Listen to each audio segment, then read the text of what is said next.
Hey everyone, Al DeMarco here, and this is going to be your Thursday video report. I've got two complimentary plays coming your way. I'm going to break down the Carolina-Philadelphia game, plus that big game in college football, the Sun Belt Conference. Quick, can you give me the nickname of UL Lafayette? Of course you can. The Ragin' Cajuns, but also Texas State. And that Jeopardy answer for what is the nickname of Texas State coming your way in just a moment. Listen, the big featured play today from the Handicappers had one hell of a football season, college and pro already. Trace Adams last night, another raised the bar 1,500-star winner. Normally a 1,000-star play is his top-rated release. And last night, raised the bar 1,500-star winner, number 12 out of 15. How about South Alabama? 15, 16-point underdog winning outright over Troy. Yeah, the same Troy that just a couple of weeks ago went into Baton Rouge and upset LSU. Yeah, you got that for over half price off. Well, today, it's just his second double your wager NFL release of the season. What was his first one? Remember, week number 4, the Houston Texans winning by 342 points over Tennessee.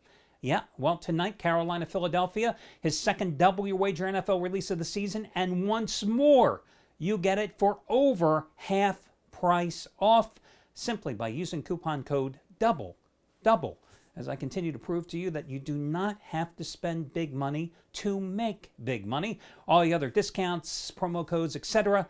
are over on the homepage. So let's talk about this Carolina-Philadelphia game. Now listen, guys, I'm a lifelong Eagles fan. So you know what I've always said. You have to bet with your head, not with your heart. So that's why, to me, the best bet in this game is the total, because I have gone back and forth on this game all week long since watching the Eagles as a fan take care of business with Carson Wentz with the 5 touchdown passes and the blowout of Arizona on Sunday. And I was dead wrong with the free pick, thinking that Detroit would take care of business at home against Carolina on Sunday. Instead, Detroit finds itself down by 17 points late, stages a nice comeback, but falls short in watching Carolina win that game outright as a road dog. So, you know, on the one hand, I'd like to see Philadelphia win tonight. On the other hand, I'm not so sure the Eagles can win. So let's break down this game for you. Meanwhile, the Carolina Panthers are coming off a 27-24 win at Detroit the previous week. They won that shootout in New England 33-30. Now, I can see them winning in New England because the Patriots play absolutely no defense. I thought, again, that they would take care of business against the Lions. I still wonder how this team that's 4-1 on the season lost its last home game 34-13 at home to New Orleans. Go figure that one. Now, the Eagles are also 4-1. They beat Arizona 34-7 at home. On the road, they opened up the season 30-17 at Washington. They lost 27-20 at Kansas City, and that game wasn't really that close. They beat the LA Chargers 26-24, but again, that game wasn't nearly as close as the final score would indicate, and then they took care of business at home against Arizona. Now, Cam Newton has played exceptionally well the past 2 weeks. 26 for 33, 355 yards and 3 touchdowns against Detroit. And then against New England, 22 of 29 for 316 yards and 3 touchdowns. Those were his first 2 back-to-back 300-yard games since his rookie season in 2011. And even though Greg Olsen, his favorite receiver, the tight end, is out with a broken foot for the season, you know, he has some dangerous targets. McCaffrey, the rookie coming out of the backfield. He's got the 2 big 6'5" wide receivers. And listen, that is going to give the Eagles secondary some problems. Plus, I don't know if Fletcher Cox, the strong defensive tackle for the Eagles, is going to play tonight. He's missed the past couple of games. And you know the Eagles secondaries had all type of problems the past couple of years, starting a rookie back there as well. Their best guy, the guy they got from the Buffalo Bills, Darby, is still out. So I don't know if the Eagles secondary is going to be able to take care of business against those 2 6'5" guys. At the same time, this Eagles offense is really moving and it's really humming right now because Carson Wentz has really come into his own. This is a guy who was asked to do too much last year, and even in the first couple of weeks this season, he was asked to do too much. But Doug Peterson, the head coach, has finally come to the conclusion that, hey, you know, if we run the ball a little, geez, Carson Wentz is even more effective as a quarterback because now the Eagles have really gotten the ground game going, and that has made Wentz all the more dangerous. They're using LeGarrette Blount a lot more. 5.1 yards the expatriates is averaging on first down. 26 of his 56 carries have been on first down, in fact. Well, when you're averaging 5 yards a pop on first down, you're going to move those chains. Meanwhile, Wentz has been doing a great job on third down, completing 71% of his passes on third down. In fact, he leads the entire NFL with 37 third down completions, and 6 of them have gone for touchdowns. So I think the Eagles are dangerous offensively, but Carolina here playing at home.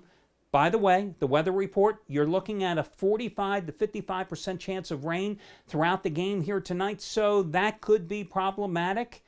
But I think Carolina is going to win this game. But the caveat is this. It comes down to head versus heart. I really want to see the Eagles win this game. I wouldn't be surprised, though, just like I told you and warned you about the Monday night game. Of course, I don't think it's going to be 3-2 at halftime, but I wouldn't be surprised if this is another one of those games that falls right around the number, right around 3 points. So the caveat here would be, if I'm going to play Carolina, I'm going to buy down that half point. It's sitting firmly at 3. I'm going to buy down that half point, whether this line's anywhere between 3 and 4.5 points. And listen, guys, if you're going to bet the Eagles, you should be doing the same thing. So I like Carolina, but it's a damn tough game, and I think it's going to be right around the number. I just think the other thing that's going to hurt the Eagles tonight is that Lane Johnson, their strong right tackle, is in concussion protocol and is not going to be playing tonight. You saw what happened last year when he served that 10-game suspension because of PEDs, how the Eagles' ground game suffered, how their pass protection broke down. That's going to hurt them here tonight because Julius Peppers, that might be like an open door swinging open for him to get to Carson Wentz. So that's another reason I like Carolina.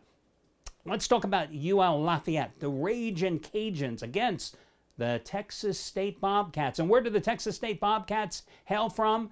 San Marcos, Texas, which is about 30 miles south of Austin, Texas. There you go. So if you're on Jeopardy now, you have 2 big answers. There you go. You can't say I didn't prepare you guys. UL Lafayette is 13.5-point favorite. Listen, very impressive win for them last week. They traveled 2,400 miles to Idaho because who the hell else would travel 2,400 miles to Idaho? I wouldn't. You wouldn't. There you go. All the spuds out in Idaho. Nobody else from Idaho is watching this report ever again. Of course, I don't think anybody from Idaho has ever watched this report. I'm definitely not going to be a tourism spokesman for the state of Idaho. I can tell you that. I lost that job. Anyway, they snapped a 3-game skid with a 21-16 win in Idaho as a 6-point underdog. Very nice job defensively for a team that plays no defense. They held the Spuds in that one. Oh, I'm just ripping them now. They held Idaho to 279 total yards in that game. Considering the week prior, they lost at home to Louisiana Monroe 56-50. Quick, Louisiana Monroe, their nickname. Yes. Do you know it? The Warhawks. There you go. They also lost to Texas A&M on the road in College Station 45-21 and lost at Tulsa 66-42. But listen, they were out of their league literally and figuratively in those games. As for the Bobcats of Texas State, they have lost 5 straight games. Their only win this season coming against Houston Baptist. They're coming off a 45-27 home loss to Louisiana Monroe. They also lost 45-10 at Wyoming. They lost 44-14 at home to Texas San Antonio. They lost 20-13 at home to Appalachian State. They lost 37-3 at Colorado. Again, their only win this season, Houston Baptist. They beat Baptist at home 20-11. And listen, if we're all on Jeopardy, I don't know what Houston Baptist's nickname is, so maybe tomorrow that'll be the subject of the video report. Now, UL Lafayette has made a change at quarterback. They're going with a junior transfer by the name of Andre Nunez. He's coming in relief in the last 2 games and played exceptionally well, completing 40 of 61 passes for 500 yards and 3 touchdowns. This is a guy who walked on to the team, earned a scholarship this year after spending 3 years at Iowa Western Community College. And there, you didn't know that before watching today's video report. Listen, ULL, which is Louisiana Lafayette, has dominated this series, 4 straight covers. None of the games have been close. They've won those games at least by an average margin. I think the closest one has been 23 points, the margin of victory. They can run the ball effectively. Their top running back, the redshirt freshman, I think you pronounce his name Trey Regas, is averaging a little over 7.2 yards a carry on the season. They're second in the Sun Belt in scoring, averaging 37 points a game. They can't stop anybody defensively, but then again, you look at this Bobcats team, they've allowed 44, 45, and 45 points in their last 3 games. Hell, in the ULM loss to Louisiana Monroe, they allowed 589 total yards and 433 passing. So that's why I'm going to go with Louisiana, Lafayette, and lay the nearly 14 points in that one. So Carolina, minus the points, your first complimentary play, and Louisiana and Lafayette, your other complimentary play. As far as Game 5 of the NLDS between the Cubs and the Nationals, your guess is as good as mine. That'll do it, guys. I wish you well, and talk to you again tomorrow when we do this one more time.